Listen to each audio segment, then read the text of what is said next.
Cousin falsely accused me of SA. Now my family is finally contacting me after almost 10 years. I grew up in what was probably the most normal of normal households. Parents worked a lot, but still managed to care for me and my 3 older sisters. We were never super close as a family, but never had any issues either. Same goes for my extended family. They always lived a few hours away, but we saw each other during summer holidays or Christmas and always got along great. But when we got older we naturally grew apart as everyone had their own lives. I'm 31 now. In 2014, when I was 22 and attending uni, I got a phone call from my mother that turned my life upside down. I remember I didn't even answer at first, because I was gaming with friends. But she called again immediately after the first call. This was an unwritten rule in the family. If you call twice like that, it's important. Like someone died important. So when she called again, I excused myself and answered, only to hear chaos in the other end. Like people were arguing. But when my mom realized I had answered, it sounded like she went to another room and closed the door. I just asked what was going on and I heard she was crying. My memory of this conversation is a bit blurry, but she basically asked me if I had something to confess to regarding E. E is my cousin on my mom's side and is 7 years younger than me, 15 at the time. At that point I hadn't even seen E for several years. I just said no and asked what this is about. She just cried even harder and started accusing me of SA-ing E back when we were children. That E had told everything to my sister, and that my sister told my mother and my aunt. E had told them that back when she was 9, and I 16, she'd been playing in my room when I came in and started feeling her under her clothes and kissing her. My mother screamed at me to say something, but I couldn't even speak. It was all so absurd. I remember thinking that must be some bad joke. The last thing I remember saying was that it's not true and that E is lying. But then my mom goes on saying that how E gave such a detailed description of where and how. Then she kept asking something like, did you do this? Did you do this? And I just screamed back at her no. Each time. It all ended with my mom putting me on speaker and both my mom and dad saying that they don't want anything to do with me and never to contact them again. 2 of my sisters texted me later that day, pretty much saying that I'm disgusting and then blocked me. I know it's weird, but after that call I went to have a long shower. To this day I still don't know why I did that. After calming down, I started calling and texting everyone, even E. No one answered and the ones who hadn't blocked my number by then quickly did so.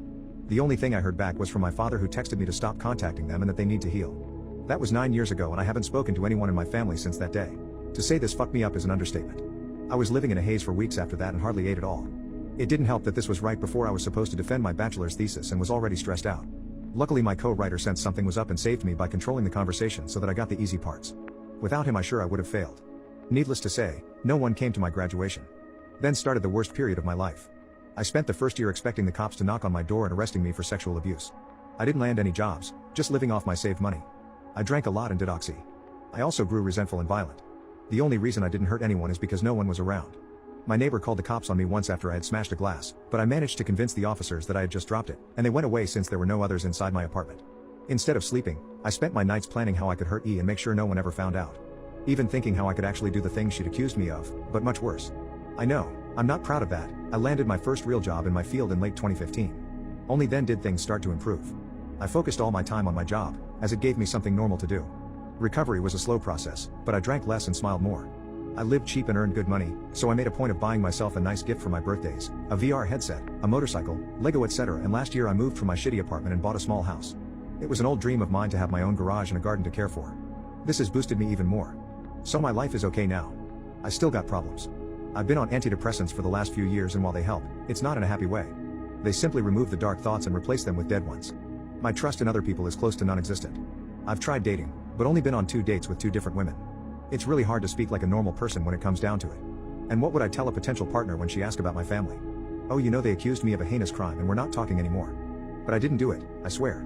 My field is very male dominated, so the only woman I really speak to is my therapist, who I like a lot. A few days ago, I received a text from my mother. It felt unreal and I was scared to open it at first, so I just stared at the notification for hours before opening it. Yesterday, a second text followed. Translated, they basically say, "Hi, my name. It's been so long since we talked. We miss you and want to know how you're doing." Here she writes a long text about my sisters and how my nieces and nephews are getting big. I didn't even know I was an uncle. Know that we love you and always will. Love, Mom and Dad. The second text said, "Hi, my name. We understand if you don't want to talk to us after what happened, but please listen. Last month, the subject of you was brought up at a family gathering. During this, E was downplaying everything that had happened to her. It got so awkward that she finally admitted that nothing happened and that she probably just dreamt it. We were all appalled by this. When we last spoke, we wanted to protect E and did the only thing we thought we could do. We know that's not excusing how you were treated. What E did was wrong and we're all angry at her. We have called everyone that knew and told them the truth. We all want to speak with you and your sisters want you to meet their families. Please write back if you can find it in you to forgive us. Love, Mom and Dad." So yeah. That's my situation right now. I haven't answered, but they no doubt know I've seen it. Truth be told, I'm seething. So many old, shitty memories are now stirring again. I don't want to forgive them and I wouldn't trust myself to be in the same room as them right now. Part of me wants to call my family and unleash everything on them, to guilt them with everything I went through until they all hit their rock bottom. Then dedicate my life to make my cousin's life as miserable as possible. The other part wants to ignore them and continue with my okay-ish life with my motorcycle and my garden to keep me company. I don't have any friends. The only people I speak to are my coworkers, but we're not really close. I've called my therapist's clinic, but they told me she's on vacation and won't be available for weeks, and I don't want anyone else than her. So that leaves internet strangers. So please, where to go from here? Do I ignore them and continue as is? Or do I answer? And if so, what to even write? I'm pretty sure meeting them in person would be a bad idea for a foreseeable future, but I'm not even sure how my life can improve from picking up those old threads. As embarrassing as it may sound, I've dreamed about the day when they apologize to be them throwing themselves to the ground and kissing my feet.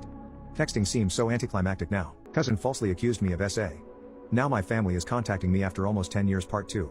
So it's been around 3 months since I last posted the previous post and a decent amount has happened. Some for the better and some for the worse. For one, E is still a huge J-hole. Around a week after my family sent me the messages, she also reached out with a huge apology text. When I received it, I couldn't believe my eyes. She was talking about how she had mental problems and has been dealing with them for ages, almost as an excuse as to why she did this to me. She said she needed help and her parents were helping her get it. This seemed like BS to me because all my life I knew E. She was a beaming, radiant girl, until that dreadful day in 2014. The whole text felt like she was just feeding me excuses to why it happened, and then ending it off with the shortest actual apology. My original plan was to go on with my life and try to slowly make it better and better, but seeing this pushed me to my limit. I had to respond, and tear into her with the most vile words I could think of. In the end, the actual text I ended up sending said, "You think your mental problems are bad? Try being torn away and excommunicated from your whole family for 10 years when you were just in the infant years of your adult life, and see how bad those mental problems become. I am still trying to deal with all of this and the last thing I need is the culprit of my misery feeding me excuses as to why it happened. My other relatives may have been in the dark the whole time, but you knew the entire time, and it never dawned on you to say things sooner? You're lucky I didn't unalive myself at this point. My parents and sibling might be another story, but I will never be able to forgive you for the irreversible damage you have done to me and my relationships. Please, rot in hell and never contact me again." She hasn't responded, but I can see that she got the message because of read receipts. Maybe she took the hint to not respond. The good news is that I also responded to my parents. Nothing crazy in text because we really got the whole conversation out over the phone. It felt weird hearing their voices again. I used to relate those voices to being safe and home, but after what happened it was a whole new feeling. At first, I hated it. All the sour memories popped back into my brain from the day I last spoke to them. Those voices had been screaming at me for things I didn't even do. The conversation lasted about 3 to 4 hours, and while it was hard for me and most likely them, it was the most productive conversation I've ever had with them. I thought it would be a lot of excuses just like E, but to my surprise, they not only apologized a million times over, but told me everything they were in the wrong about. They said it was weighing on them all these years and now that the truth is out they don't know how they can live with themselves. The one really hard part was when I asked them why they didn't hear me out or believe their own son compared to a niece. They told me they struggled with it immensely but E had made it so believable that they felt they had no choice. I told them that instead of just cutting contact, they should have at least tried to get me help, but they gave me nothing to work with. They said they knew this and that was the hardest part. After the first year or two, they said they wanted to contact me and try to figure things out, but they ultimately decided that me being who I was would not talk to them and things would just get worse. That got me heated a little bit because who cares what type of person I am? What I really am is your son and that comes first. At the end we came to the conclusion that we will stay in contact. I am not going over to visit them or anything but it's a start. While there is still so much hatred in my heart for them, I feel like things can get better, and that's why I'm somewhat happy. Since that phone call, we frequently check up on each other, and conversations are slowly getting back to what they used to be. Maybe I'll visit them someday, but I don't know when that will be or how it will go. How am I supposed to hug and say hi to the people who threw me out of their life? Cousin falsely accused me of SA. Now my family is contacting me after almost 10 years. Final part. Hey guys, so I have another update on my whole situation regarding E and the SA. It has been another 4 to 5 months since the last update and I have some better news than worse this time again. To start off, a lot of people were telling me to sue or take E to court. While I agree that what she did was unforgivable and heinous, I don't feel like that will cause any good. The situation has been 10 years in the making and I kind of just want to be all over and done with it. Taking her to court would cost me thousands in legal fees that I just can't afford, and I also can't help but think of the fact that E never took it to court either. I know that's not a good excuse but it's just a thought. I am still in contact with my parents and you won't believe it but I actually visited them around a week ago. They also have removed contact with E, and I feel like her getting the same treatment I went through is similar to being sued in terms of punishment. Believe me I would know. Visiting the parents went well. I haven't seen the rest of my family as I want the process to be gradual, but we met and had a nice dinner, of course. In my last post I said I didn't know how the greeting process would go. How was I supposed to greet the people who tore my normal life away? Well, the greeting went better than I imagined. I thought hate would win over me but I actually felt somewhat relieved when I saw them. Is that weird? Maybe it was the fact that seeing them meant maybe my life was getting back to the normal it was before, but I don't know. I didn't hug them until after because the conversation we had was pretty grueling. I didn't mean to rip into them but I felt I had to really get the point across of how much hurt they had caused me. At some point my mother cried, because of the detail I went into about my darkest times. They said they know they can't do anything to fix what has happened but want the future to be optimistic. They even opened the idea of coming home for Christmas and seeing the rest of the family, but I told them my plan about taking it slow and said I might be open to the idea. While I am still conflicted, that feeling of hatred is slowly going away and I am overall just feeling like a better person in general. I think the weight of the situation had pulled me down all those 10 years and now that I am free of judgment it feels good. I have also started dating now, and met a great girl that I am starting to slowly get serious with. Life is getting better. Who knows what will happen in the next 10 years after this, but for the first time in ages I feel like things are going up. For all those reading, please use my story as an aid to your personal problems and grudges. Things do get better, even if you have to wait 10 years.